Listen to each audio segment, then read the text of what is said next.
came and persuaded us that our enemy as a region is Raila Odinga, who is a witch doctor. And since Uhuru Kenyatta has brought him, and Uhuru Kenyatta does not mean well for us, we should hate Uhuru Kenyatta and trust William Ruto to carry our destiny. We believed him. He's very good in driving narratives. So when he came to the mountain, he needed to drive a narrative against Rigathi Gachagua, thinking that the people are as gullible as they were then.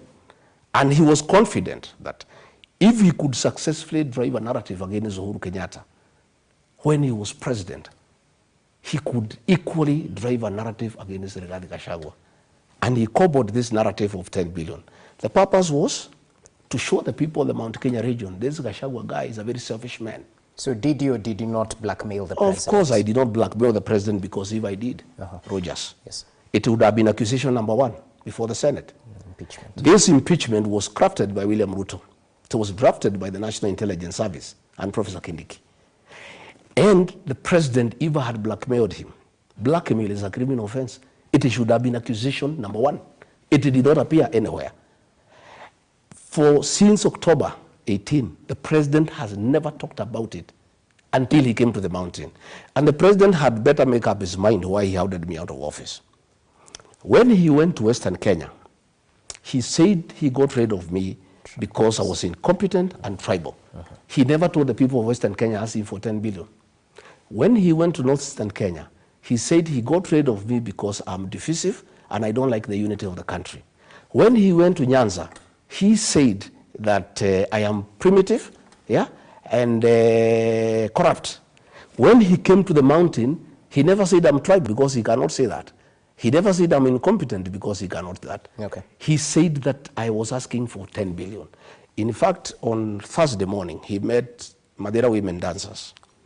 There is a group of 1,000 women that I put together to dance for Uhuru Kenyatta, and then I handed them out to William Ruto. Most of them are friends of my late mother. Others are women who have educated their children from Form 1 up to university. My friends. He met them and told them, huyu Rigathi wenu alikuwa anaitisha mimi bilioni 10. Na nikaona kuliko kule peke yake, nimfukuse hii pesa nigawe na nyinyi nyote. So leo mtakula hii pesa ningepatia Rigathi. Those women, he gave them each 8,000 shillings. That is 8 million shillings. And he gave another 2 million shillings towards the funeral of their charity who has died. And the women called me and said, this man is a liar, because we know you. During the 2022 elections, Roger, William Ruto picked me as running mate because of my mobilization skills and my capacity to mobilize resources. Everybody knows I'm not a poor man. I was in a lot of trouble with the fourth administration because of funding William Ruto. The fourth administration froze my accounts so that I stopped funding William Ruto. The fourth administration blocked all my businesses so that I stopped giving money to William Ruto. I put serious money into his campaign. I am not the kind of man to go asking William Ruto to give me any money. In any case, let me ask you a question. William Ruto should make up his mind how much money I'm supposed to have asked.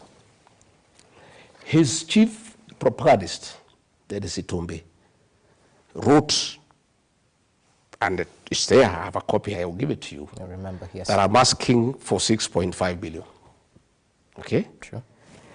His Mr. Fix-It, Kimani Ichong'wa, went to Europe in an interview and said, I'm asking for 8 billion. William Ruto says, I'm asking for 10 billion. Between his Mr. Fix-It and his chief propagandist and William Ruto, can't they sit down and agree the figure that Rigathi Gachagua is supposed to have asked for? So I want to explain to you that there is nothing like that. It was just a narrative he wanted to bring to the mountain because he needed to explain to them. Because he committed himself that he would never humiliate his deputy. He went beyond got rid of me. He needed something to tell the people of the mountain. But of course everybody knows it's a lie, because if that was true, it should have come in the impeachment. Again, let me tell you, Rogers. But I have to ask you, because you're equally on record in public mentioning that President William Ruto offered you 2 billion Kenya shillings to resign ahead of your impeachment in October. Yes. So isn't that a counter-narrative? No. I talked before. He talked the other day. Okay. I have not talked after he has talked. So your claims are true? I said he talked to me. He sent a very senior officer in government. Well, he called me myself when we disagreed and said, I cannot work with you. I would like you to resign. And if you don't, I'll impeach you. And later on in the interview, I'll tell you why we disagreed. And he said, instead of you going home empty-handed, and since you assisted me, I would like you to go with your retirement package, and I can get you some money to get you started off, like 1.5, 2 billion. I told him to go to hell. I'm not interested. I'm priceless. And that kind of money, you know I have. You know how much I funded your campaign. I am not a man to be given 2 billion shillings. You know what kind of money I am into. And therefore, I said, fine. He sent a very senior officer to come and see me. On Thursday, when the National Assembly resolved that I should be impeached by going to the Senate, that Friday morning, he sent a very senior officer to come and see me. And he gave me his terms. And again, it's my ethics because I don't record people. I recorded that conversation, giving me that offer from the president. I have that record, okay? So the senior official was speaking for the president? Yeah, he sent me. The following day... But you know the burden of proof lies with the accuser. We need to see this. No problem, no problem. The following day, he told the officer I should go and have a discussion with him. And I refused to go to State House. He suggested I go to his hotel, the Western Hotel. I refused. And we met somewhere along State House Road in one of the safe houses run by the National Intelligence Service. And between me, that officer, and myself, we had a discussion with the president. Again, I recorded that conversation for posterity because I know William Ruto. I put it on record. Again, he gave me that offer. I told him I'll think about it. I didn't want to have a fight with him because it was not necessary. That officer persuaded me that I should listen to the president. And because he's a man from home, he said, it doesn't matter, whatever it is, just listen to what he has to say. Who is this officer? No, I don't want to... For the sake of our public, you call for an interview, you have to... Let me explain. So I said, no, I declined. The day I went to the Senate, the first day, that officer again was dispatched by the president.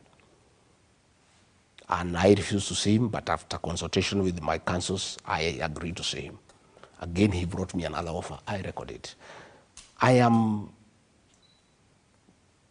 very conflicted. That officer is an innocent man. He's an emissary of the president. He is in service. If I expose him now, he will lose his job. He will be in very difficult circumstances. So on discussion with my family and lawyers, we have agreed that when he retires, and it's not very long from now, we'll be able to release that information. And I've done that because I know his family, and I don't want to jeopardize his position. And because he did not come on his free will, he serves the president, and he cannot be able to argue with him.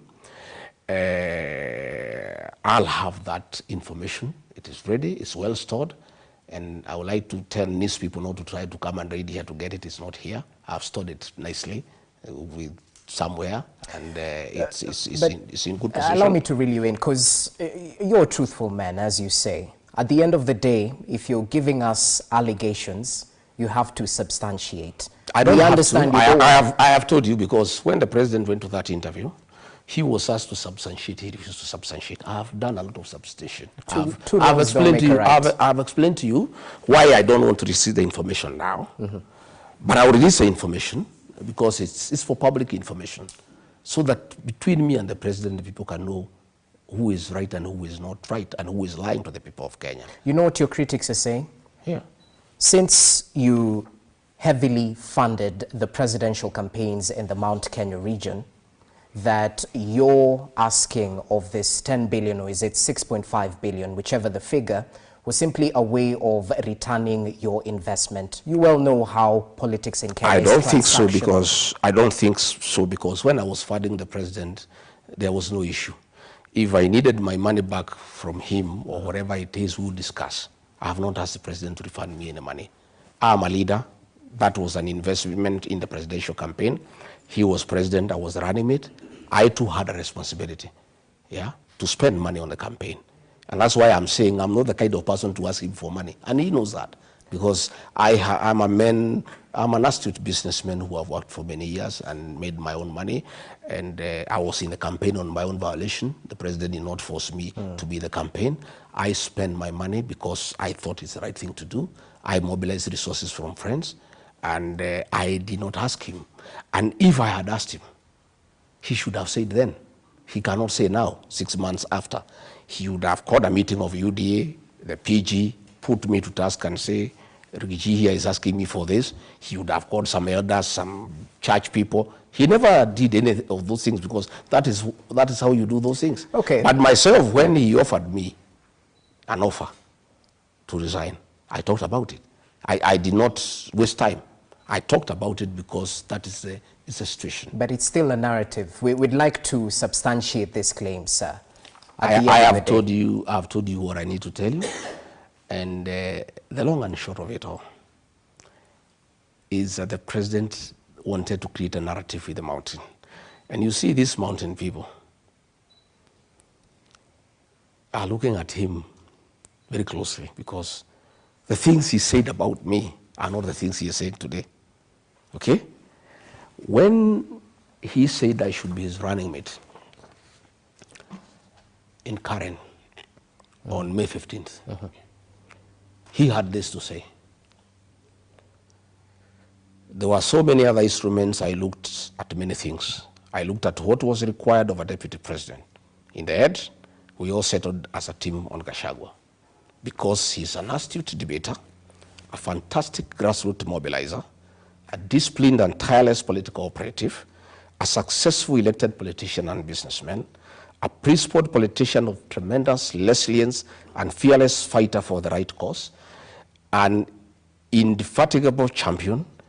Gachagua is a self-made man, a politician of repute, and a public servant whose sole goal is to help others. Gachagua is a very passionate leader, a people's person. He speaks about the ordinary people and is concerned about matters to do with farmers. What I like about him is his passion for people issues. He's one of those leaders who are passionate about ordinary people. He's a living example of a true hustler. Then the president is here telling the people of the mountain, the man you gave me is a blackmailer. He goes to Western, he says man is a tribalist. He goes to Nyanza, he says this man is a primitive. Give me a break. You are talking to the same people. These same people are the ones he talked to when he wanted my services, when he wanted me to mobilize the mountain people, when he wanted to take advantage of my oratory skills to mobilize votes for him, when he wanted me to articulate people-based issues. Yet, when I say don't demolish houses for innocent people, he says I'm fighting his government. Yet, he was saying I stand for people issues. So I am saying that the mountain people, you can condemn once. You can't condemn twice. What they are saying, William Ruto, you successfully persuaded us to fight our own son, Uhuru Kenyatta. Please, you cannot persuade us to fight Rigathi Gachagua, because we now know you. You came and told us that Uhuru Kenyatta is bad because he is working with Raila Odinga. And Raila Odinga is a very mad man and a very dangerous man, the Lord of Poverty. Today, this is for him everywhere. Then the mountain people are looking at him and saying, is this the same man who made us hate Uhuru Kenyatta because he was working with Raila Odinga? Today, he is singing praises for Raila Odinga, taking him all over Africa to be the king of Africa. Right. And he wants us now to believe him, that Rigathi Gachagua wanted 10 billion from him. Is this not the same man who came here and told us that Uhuru Kenyatta is a drunkard? Is he not the same man? Now he is here again telling us that our son, Rigathi Gachagua, is incompetent. Our son, Justin Muturi, is incompetent. Our son, Moses Kuria, is corrupt. Our son, Methekal Inturi, is corrupt. Mr. President, I have no capacity to advise you. Nobody can fool the mountain people twice. You fooled them once, they feel very sorry about it. They actually feel very low and very down. I want to assure you, your tricks are now known, your games are known. You will never again in your lifetime make the people of the mountain fight their son or their daughter. They will never do it. You made us hate Uhuru Kenyatta. Okay. You made us humiliate him. You told us bad things about him that were not true. You said he was incompetent. You are the one who is incompetent now. It is very clear for everybody. Everybody is incompetent except you. Even now you are saying your new Mr. Esa is very competent. You are the only one who is competent. Everybody else who disagrees with you, everybody else who has a problem with your modus operandi, anybody else who has a problem with your leadership is incompetent. Okay. You are the only competent person in this country. So, and with all due respect, we'll treat what you've said earlier on as allegations because you still haven't substantiated them. I have to ask you this because it's a multi-pronged question. When exactly did your friendship, your working relationship with President William Ruto start, and when did the rain start beating it? Probably before we come to that, you said that he said I fight small people. I don't fight anybody. He says that I was fighting Faruk Kibet. Faruk Kibet is not a small man. He is a co-president in this country. Faruk Kibet runs the government. Everybody reports to him. The Inspector General of Police, the head of public service.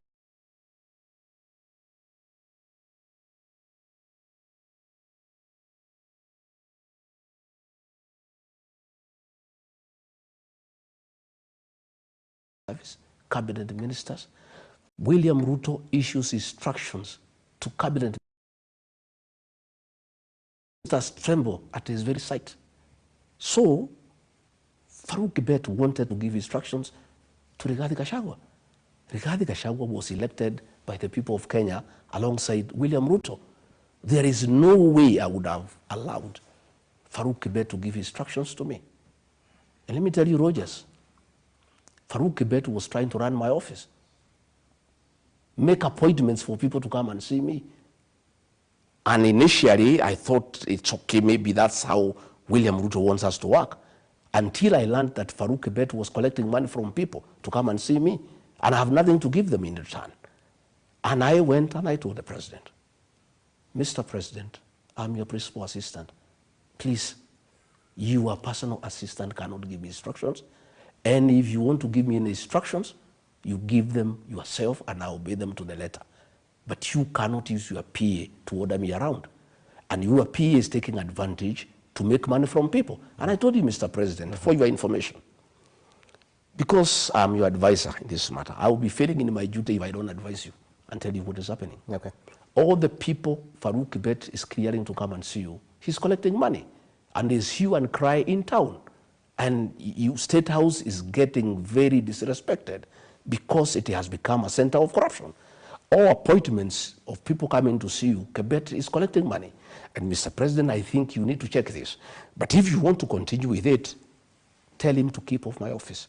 He is not going to make appointments in my office, and he cannot tell me whom to see. So can you substantiate this? Faruk Kibet is not here to defend himself. But the president raised a matter. You asking me for an answer? Yes, yes. See, I must give you an answer. But I'm not the one. I've never raised that issue. Okay. It's the president who raised the matter. I'm answering to the people of Kenya. Countering what you've said. But I'm you've saying, said that he's the one. But I'm saying, Rogers, the president said that I'm fighting with small people. The answer is that Faruk Kibet is not a small person. So you're fighting big people. Fine. I was not fighting big people. Yes. I was telling the president, I'm elected. I'm not going to take instructions from your personal assistant. And I'm not going to allow him to push corruption in my office.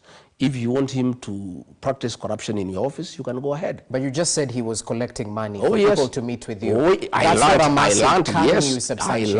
learned the few people he had asked me to see. Later on, I heard noise in town that people are going to see the deputy president.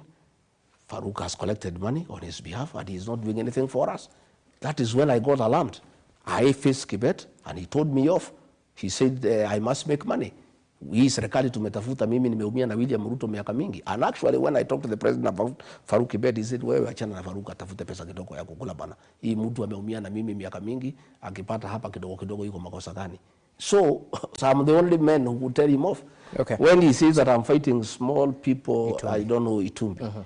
You can see the things he was writing about me. And Dennis Itumbi, the chief propagandist for William Ruto. Again, he's not a small man.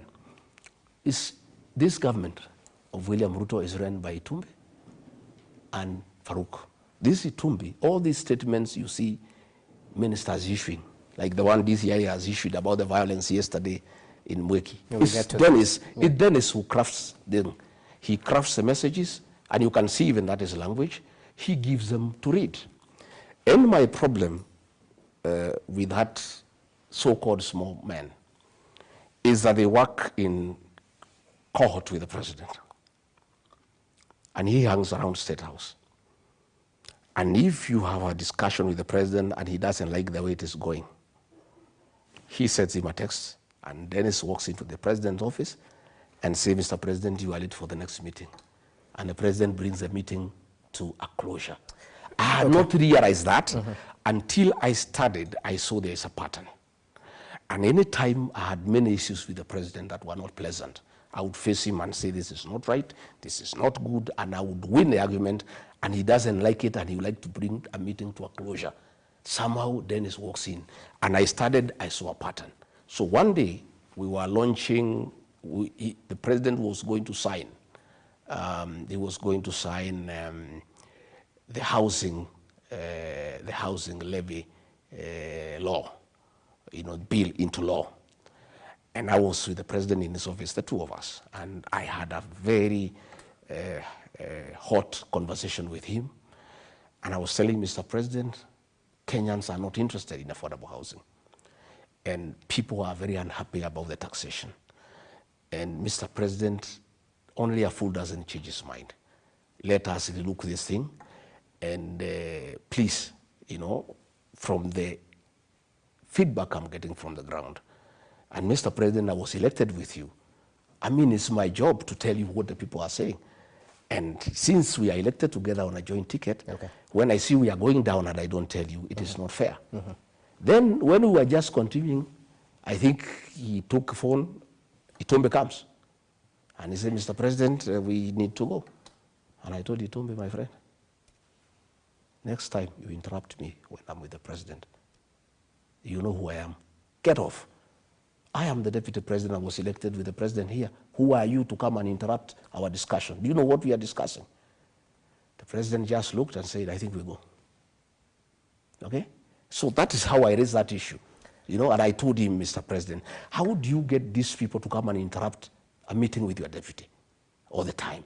So that those are the issues we were saying. Well noted. I was fighting with small people. Just to take you back briefly, because we're stuck of time, how much did you fund President William Ruto's campaigns? No, I will not go into that. It's not necessary.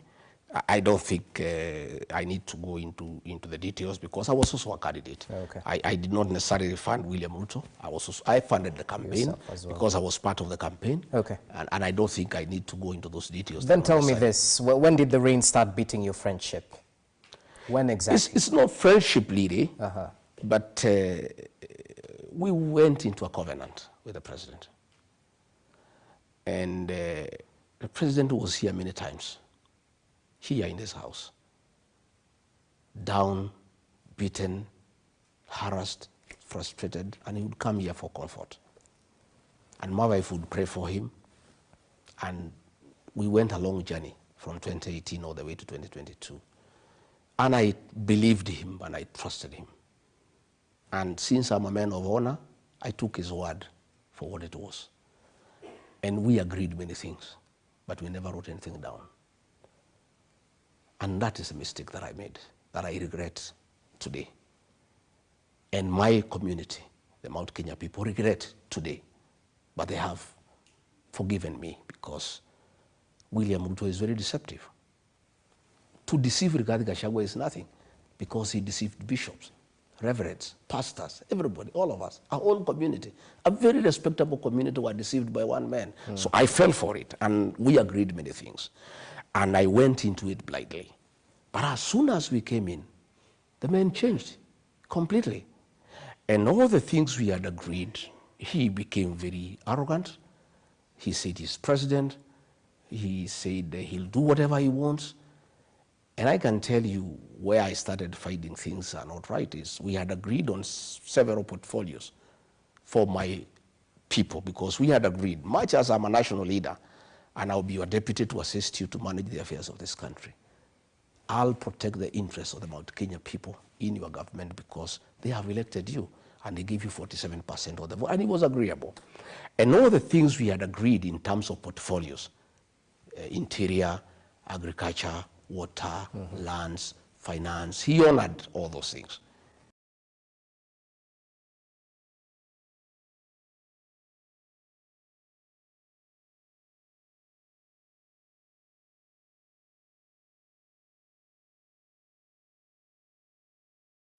Without any reference to them. And I realized he had conned me and the community. So that's when the issue started. That is one of the issues. Okay. Number two, he keeps on saying people are tribal. He has accused me of tribalism. When we were appointing PSs, I asked him, since I was a public servant for a long time, we need institutional memory. These PSs are civil servants. Much as they served Uhuru Kenyatta, they are career civil servants. Mr. President, why don't we retain several of them for continuity instead of bringing everybody who is new? He said, no, hiyo watu wa kwende, hiyo ni watu ya Azimio, ni watu ya Uhuru. But there were some PSs who were retained. No, let me explain. Let me explain, let me explain, that's where I am. He said, wa kwende hiyo watu, sitaki kuwaona, we'll get our own people, they will learn on the job. I said, Mr. President, we are new, me and you, we have just come. If we have new ministers, we have new PSs, the country must continue. Why, please, from my people, from my community, the region, I have 5-6 people I would like you to retain. And for you, as you can retain what? Then we are, okay, he overruled me, I kept quiet. Then we worked on it, and we agreed on the list. And we got all new people, okay? And I went home. All new people? All new people. In agreement between me and him. Okay. I came here. At 7, the list had changed. From his community, he retained 5 PSs. From his community. He retained Belio Kipsang. He retained Julius Koril. He retained Kipto. He retained Kimtai and Dr. Tum. From my region, he retained one guy.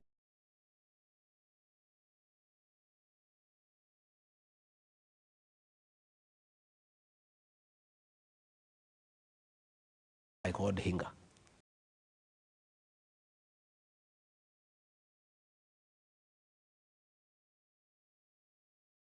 This is not fair. You have started shortchanging me right in the beginning of our government. He told me, Rigathi, kama you want to be the appointing authority, my friend, you run for president, you can appoint the PSs you want. This is my government. Now, ukwende, and he switched off the phone. That is, and when I hear him that was talking, in 2022. Yeah, 2022. That was the second month in government. So when I hear him talking about tribalism, that Rigathi Gachagua is tribal. When you look at the way he reappointed PSs from his community and chased away all the other PSs from all the other communities, except his own community. When you look at the appointment of CEOs in parastatus, there are more than 60 from his community. And he talks about tribalism. You know, I've heard him saying hatutaki ukabila. You know, hii Kenya ni yetu sisi wote. Sisi bana hatutaki ukabila. Munikubalie niunganishe wa Kenya wote. Hii Kenya ni yote sisi yote. Then more than 60 CEOs of parastatus are from his community. Okay. That is where I just realized things are not what I thought they would be. And when I tried to talk to him, he was very abusive. And I kept quiet because I didn't want to have a fight with him. I just, you know, played along, and we just continued, you know. And then along the way, he started purging people from my community. He wanted to get rid of the Commissioner General of KRI, Mr. Mburu. And I said, no, Mr. President, we agreed with you that 1 for 1. I mean, if you want to change Mburu because he was Uhuru's, you replace him with somebody else. He said, okay, no problem, let him go, we'll replace him. When the replacement came, he took me around, he gave it to somebody else from another region, you know, and like that. And then we went to Earth Water, he sacked somebody called Engineer Thoita. Okay. Like that, we went to the sports fund, he removed somebody. With the time I realized that he had, in a very calculated manner, having a purge on my people. And I started now fighting back. And I would face him and say, Mr. President, these people from this region voted for you, 47%. You will not be president without their vote. They are asking me questions that I cannot answer. The issue of pending bills, 900 billion. People came to me to see me. And I saw him, I said, Mr. President, for us to improve circulation of money into the economy, why don't we make the payment of pending bills a priority? Sema hiyo watu ni watu ya Uhuru bwana. Hiyo biashara walifanya kwa Uhuru, waende watafute Uhuru walipe. I said, my brother, that was a government that was legal. It was not an illegal government, even if it was headed by Uhuru Kenyatta. Mm-hmm. The liabilities of government under President Uhuru Kenyatta are our liabilities. Money that we have borrowed from foreigners, we are paying, even if it was borrowed Uhuru's time. Mm-hmm. Even this money that our people have worked on, he said, no, wacha tufanye mambo yetu bana. And I just realized that the priority was to do new business so that people can have their cut. They didn't want to pay money for old business because they were not part of it. You know, those are some of the issues that started giving us problem and we went along. And thanks for clarifying that, because people might wonder where exactly did the rain start beating.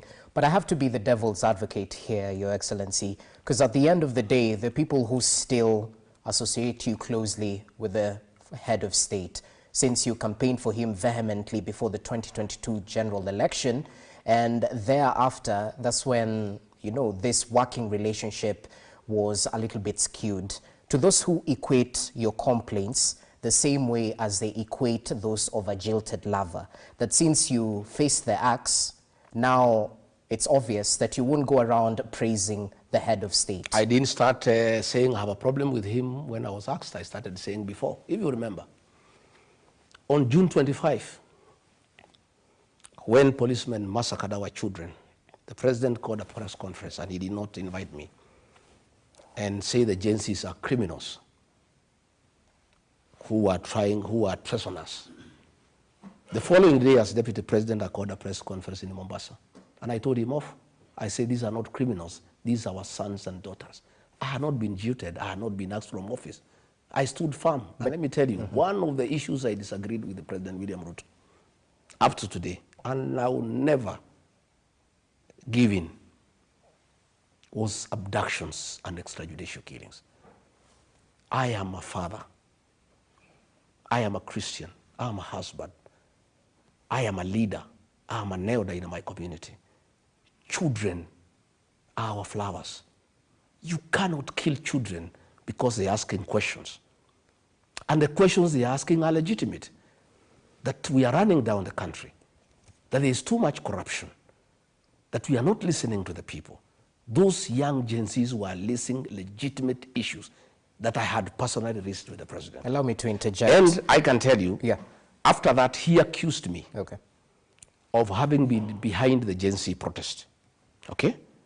And I said I was not behind the Gen Z's protest, but I associated myself with what they were saying despite being deputy president. So you cannot sit here and tell me that I have started raising these issues, you know, because we disagreed or because I left. You remember, in the Senate, there was an accusation against me that I had opposed evictions of people from Nairobi River. I raised that issue when I was deputy president. True. There was an accusation that I rejected the haphazard relocation of traders from Wakulima market. I started disagreeing with the president a year ago. Our disagreement around October Yeah. was the culmination of a whole year of total disagreement. Okay, but I'll have to voice what critics say. At the end of the day, Warren Live lost during the 2023 Azimio protests. Did you speak vehemently against it? No, that time, the first 1 year. The first 1 year. Briefly, as we take a break, yes. The first 1 year, I believed in the president. And you heard him excuse me that I was not defending government programs. Wewe kushasikia Rigathi akienda kwa TV kutetea housing program. Wewe umesikia Rigathi akienda kutetea education model. The first 1 year nilikuwa naenda, and there are clips. Until I realized the affordable housing is a fraud. It's a business venture between the president and DEFCI to sell cement, to sell steel, to sell mabati.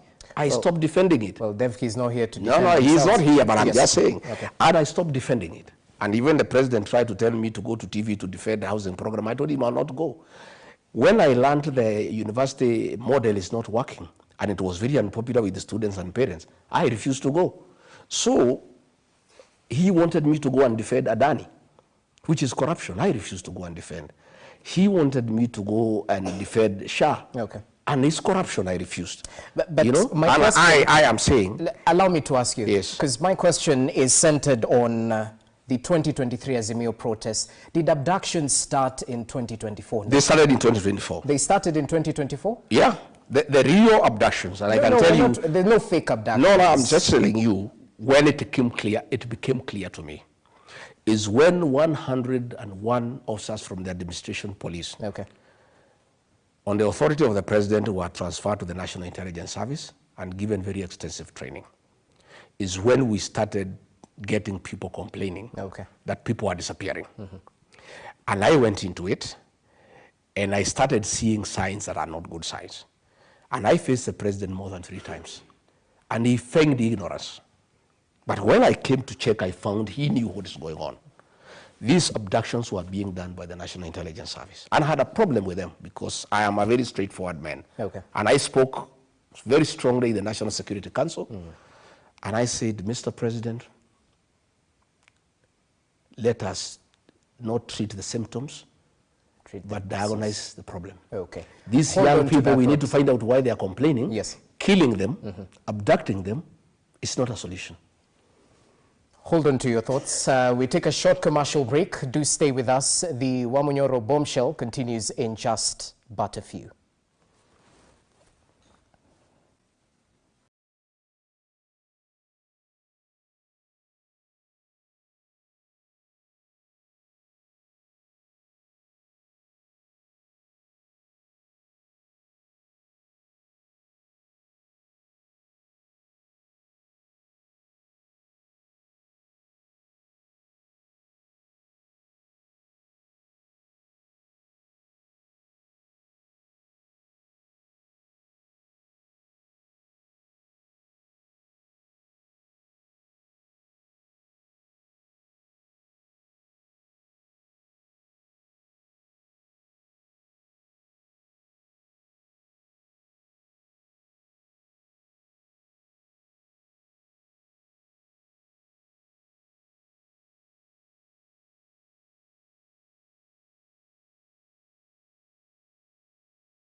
out of Mount Kenya, on the edge of Hobe Forest. And I was under a lot of pressure from supporters and people who listened to him to respond immediately. And I just tweeted that pathological lying is a mental disorder. It's very sad that I have to spend time to respond to these very ridiculous accusations by the president. The president went to the mountain for a political tour. It's not a development tour the way you call it, because there's nothing he did. And if you go through wherever he went, he was just having rallies, relaunching projects that he had launched before, saying he's inspecting projects, he's not an engineer, he's not a quantity surveyor, he's not an architect, and making all manner of promises that he has made since he was elected as president. Let me spend a few minutes to respond to some of the things that he said in Sagana. Again, he had come to the mountain after almost 6 months of a lot of disquiet, and he needed to do some explanation. So he summoned all the vernacular stations to attempt to pacify the region that he had betrayed and to give a justification as to why he had betrayed the people of the mountain. Okay. These are people who had trusted him.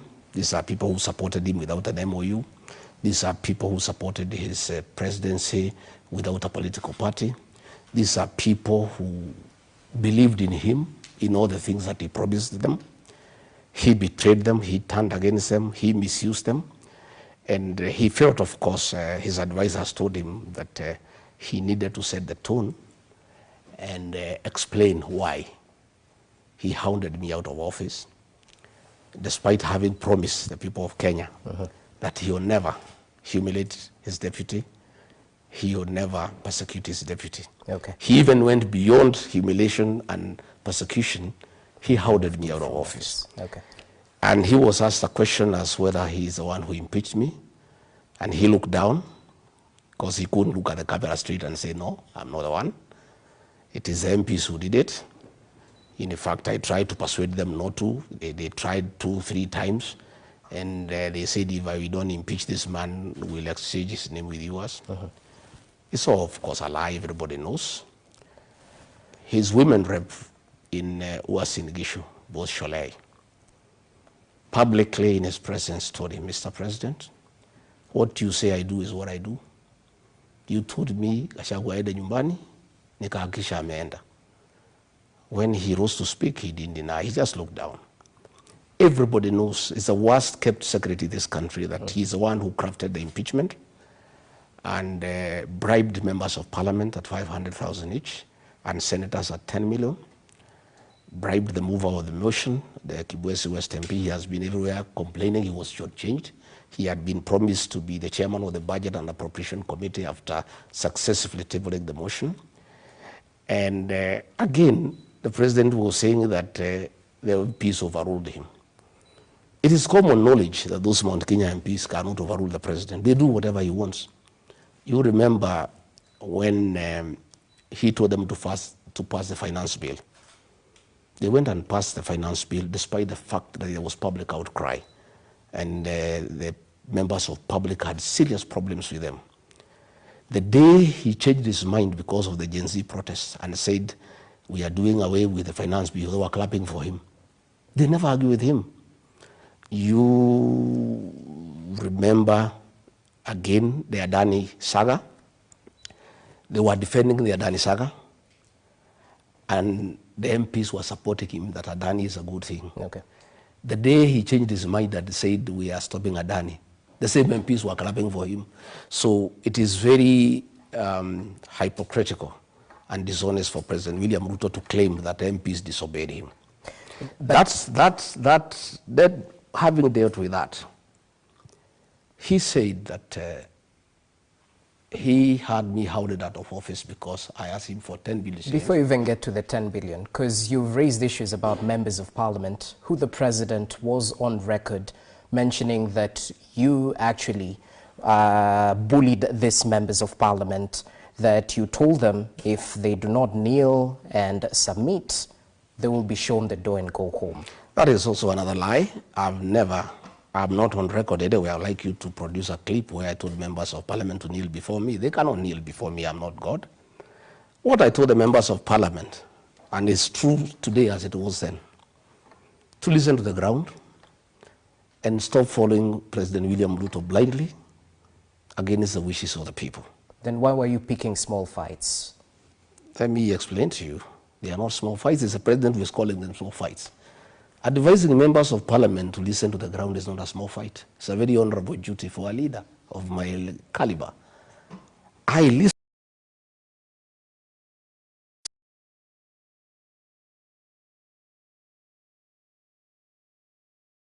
Claims that have been made on public domain accusing Gachagua of soliciting up to 10 billion Kenya shillings. These claims come from the highest office in the land, none other than the head of state, President William Ruto, who has just concluded his 5-day development tour of the Mount Kenya region. And this region is, of course, closely associated with the former Deputy President Rigathi Gachagua. Just to clear the air on this interview is at the request of the former Deputy President. So, Your Excellency, thank you for your time. Looking forward to a truthful and fruitful discussion. Thank you. Welcome, Rogers, and thank you for creating time to come and talk to me so that the people of Kenya can benefit from my reply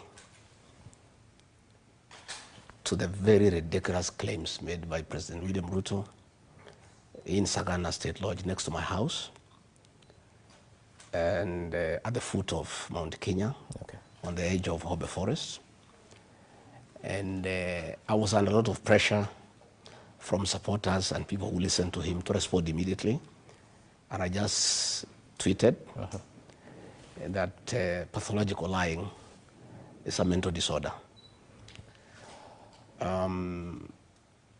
It's very sad that I have to spend time to respond to these very ridiculous accusations by the president. The president went to the mountain for a political tour. It's not a development tour the way you call it, because there's nothing he did. And if you go through wherever he went, he was just having rallies, relaunching projects that he had launched before, saying he's inspecting projects, he's not an engineer, he's not a quantity surveyor, he's not an architect, and making all manner of promises that he has made since he was elected as president. Let me spend a few minutes to respond to some of the things that he said in Sagana. Again, he had come to the mountain after almost 6 months of a lot of disquiet, and he needed to do some explanation. So he summoned all the vernacular stations to attempt to pacify the region that he had betrayed and to give a justification as to why he had betrayed the people of the mountain. Okay. These are people who had trusted him. These are people who supported him without an MOU. These are people who supported his presidency without a political party. These are people who believed in him, in all the things that he promised them. He betrayed them, he turned against them, he misused them.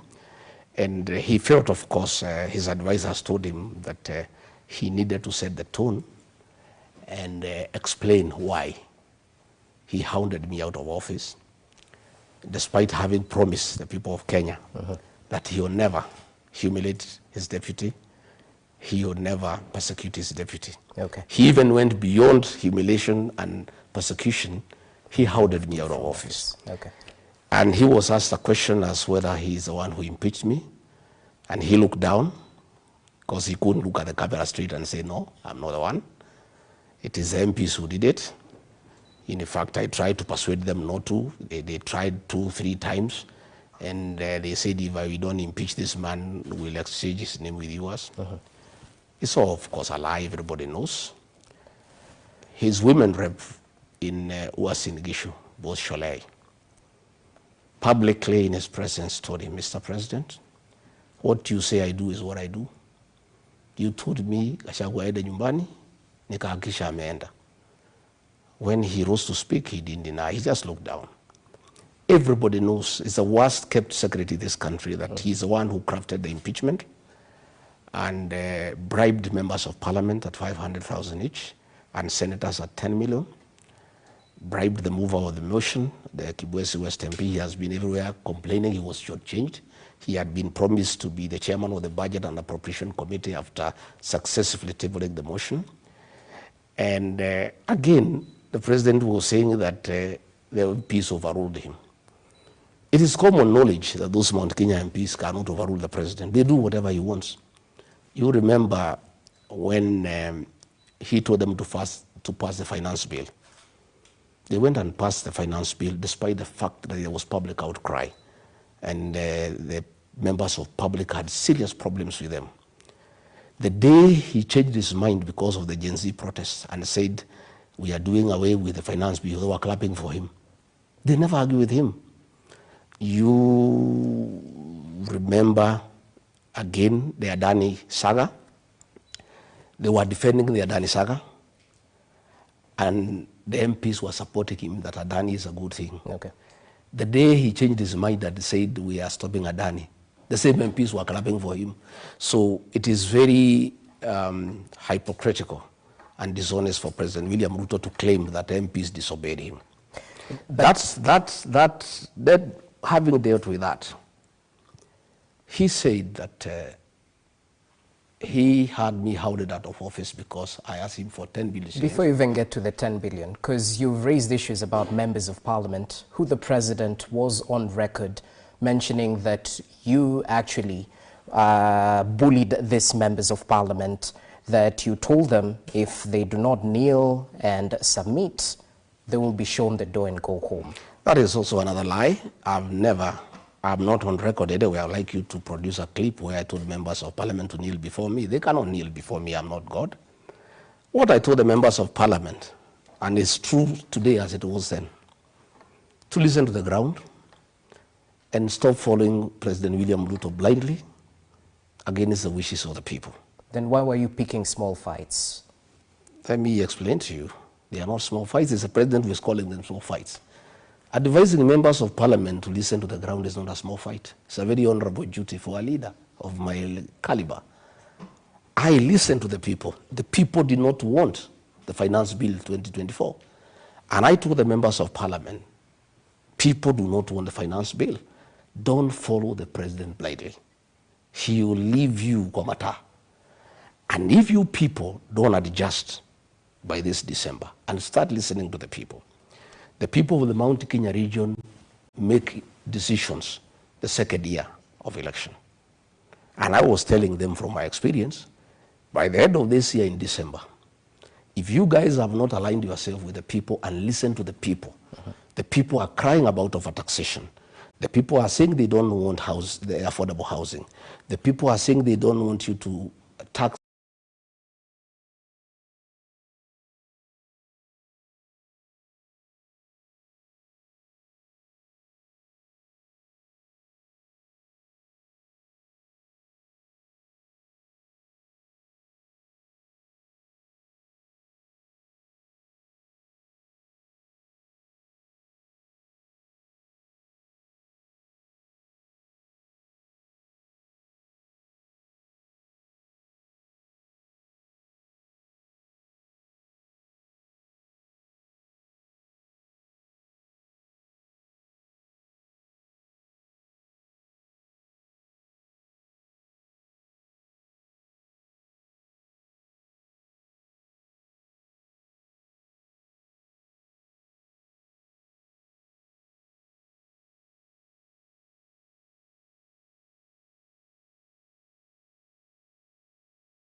Itaredam. President William Ruto says Muturi is incompetent. That is a lie. Muturi was a very competent Attorney General. He's a patriot. He's a hero to this country. President William Ruto had serious problems with Justin Muturi because he would never agree to give a nod to corrupt deals.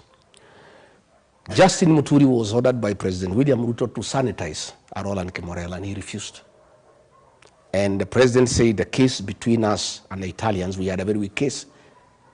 And he told the president, no, we have a very strong case because these people never delivered anything, but they were paid 38 billion shillings. So we have a strong case. He said, no. The criminal charges against those people were withdrawn by Nurdin Hajar's DPP, and the president picked a team without Muturi to go to Italy, headed by his private lawyer Adil as chairman, Nurdin Haji and Kennedy Ogeto, to go and sanitize Arol and Kimrel. And that happened. And Muturi was not involved, and the president was very bitter with Muturi. In fact, I heard him saying Muturi is incompetent. One day, I heard something. We were in a place called Kanyuambora on the 7th of August 2024.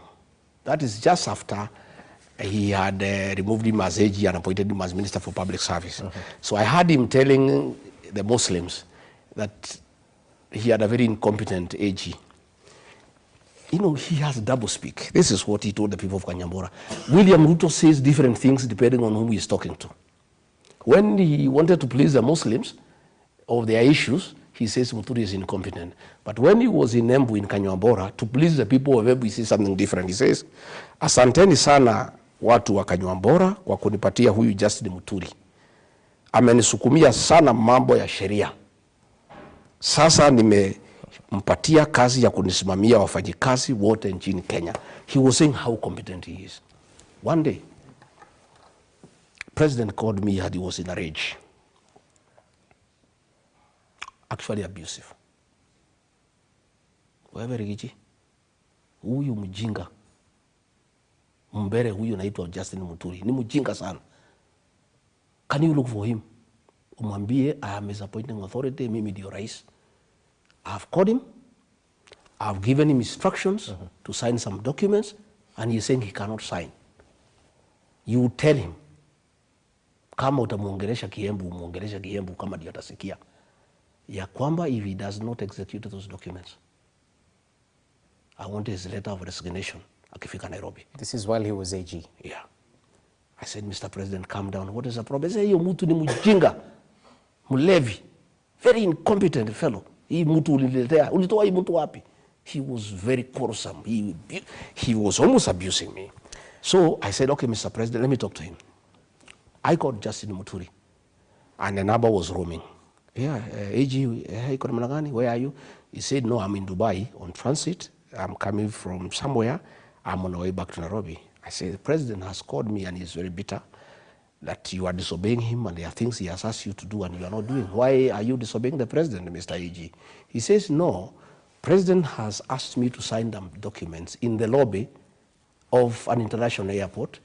Documents I have not seen, documents I have not verified, documents I have not authenticated. I mean, DP, how do I sign things that I don't know? And it's about $1 billion US, and these are things that I don't know. And these people, DP, I'm very unhappy. They called staff from my office. President is telling me, your people have worked on it, just sign. And nobody told me that they have called people from my office. I cannot sign. He said, the president says you will sign when you come. He said, no problem, I will sign, but I will not sign. Nikanyamaza. So nikaenda kutafuta president baadaye.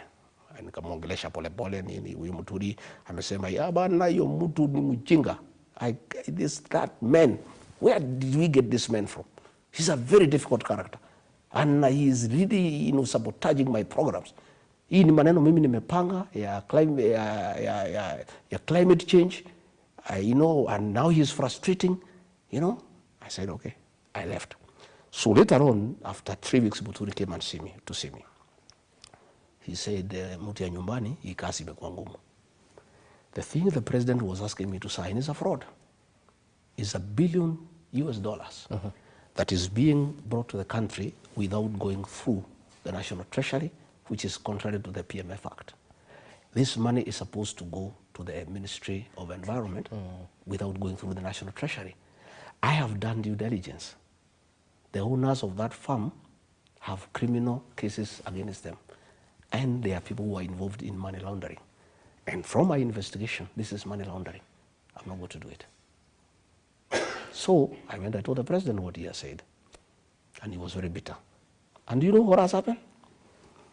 Since Justin Muturi refused that thing, the talk of climate change, for the last 1 year, you have not heard the president talk about climate change. That 1 year, 2023, he was talking about nothing else but climate change. It was a scheme for money laundering. We were talking about planting 15 billion trees.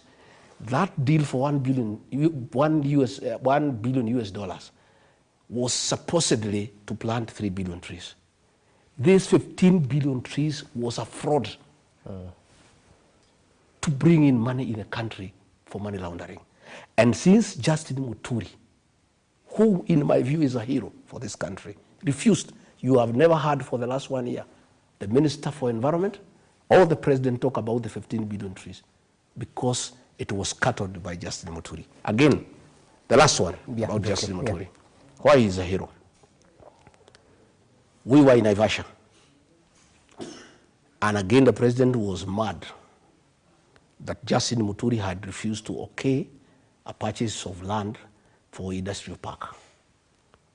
And the President, we slept in Naivasha, we were in a retreat. He called me to his suite, and he said, I want you to talk to this tribesman of yours. Na hii watu yako Rigiji wananisumbua kwa hii serikali. Hii watu ya mlima wananisumbua. Martha Koome ananisumbua, huyu Muturi ananisumbua, wewe saa ingine unaleta kichwa ngumu, niko na shida na nyinyi. Wewe ongea na Muturi, we want to buy 11,000 acres to jenga industrial park, tufungue Naivasha. Can you talk to him? I said, yeah, well, I look for Muturi. He said, no. I have told the President that it is illegal to get money from SFT. SFT is a settlement fund trust. That is money meant to settle the landless. He said it is not legally possible to use money for settling the landless people to buy land for industrial use. Yes. Again, he told me this land has not been procured competitively. I mean, how do you procure land for 8 billion shillings without any tender, without any due process? So you're single source. How do I, as AG, do that? He said, I can't do it. Okay. Again, when we were in Kakamega for a cabinet meeting, he was again mad with the AG because the then CS Health reported Muturi to the President that he has refused to sign a cabinet memo for the 4 health bills. And the